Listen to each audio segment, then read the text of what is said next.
wabarakatuh. Perkenalkan, nama saya Miftanul Latifah dengan NPM A1G024053 dengan kelas 1B dengan dosen pengampu. Kali ini kita akan membahas mengenai manajemen peserta didik dan sarana prasarana sekolah. Manajemen peserta didik atau kesiswaan merupakan proses pengurusan segala hal yang berkaitan dengan peserta didik, mulai dari penerimaan peserta didik hingga keluarnya peserta didik dari suatu sekolah.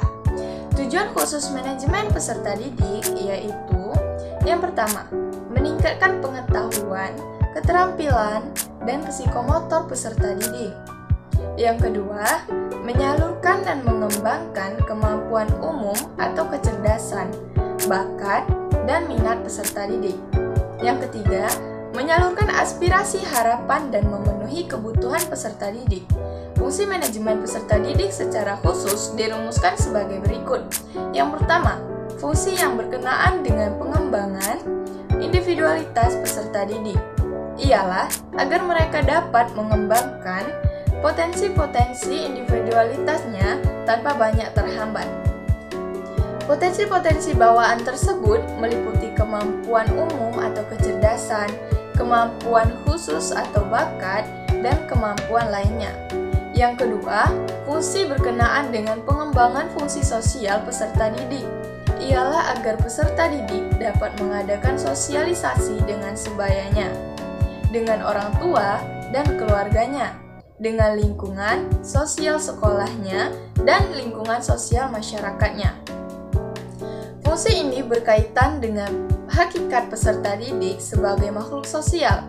Yang ketiga, fungsi yang berkenaan dengan penyaluran aspirasi dan harapan peserta didik ialah agar peserta didik tersalur hobi, kesenangan, dan minatnya. Hobi, kesenangan, dan minat peserta didik demikian patut disalurkan, oleh karena ia juga dapat menjunjung terhadap perkembangan diri peserta didik secara keseluruhan. Yang keempat, fungsi yang berkenaan dengan pemenuhan kebutuhan dan kesejahteraan peserta didik ialah agar peserta didik sejahtera dalam hidupnya. Kesejahteraan demikian sangat penting karena dengan demikian ia akan turut memikirkan kesejahteraan sebayanya.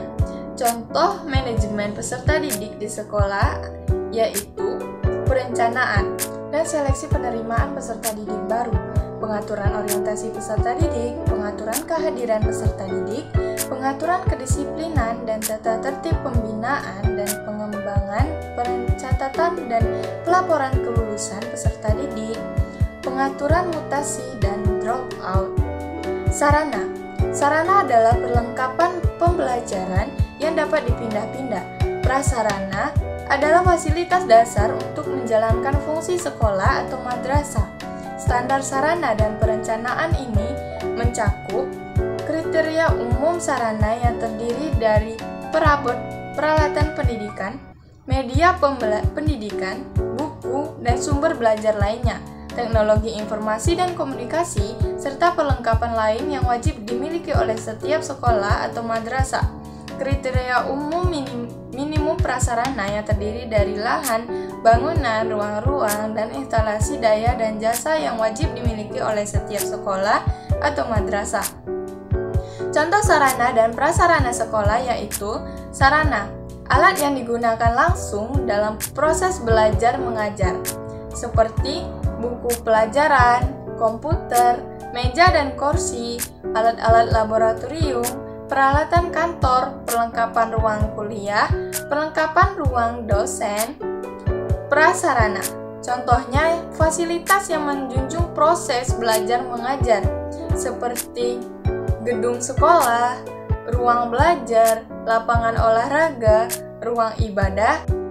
Sekian pembelajaran kita hari ini. See you next time.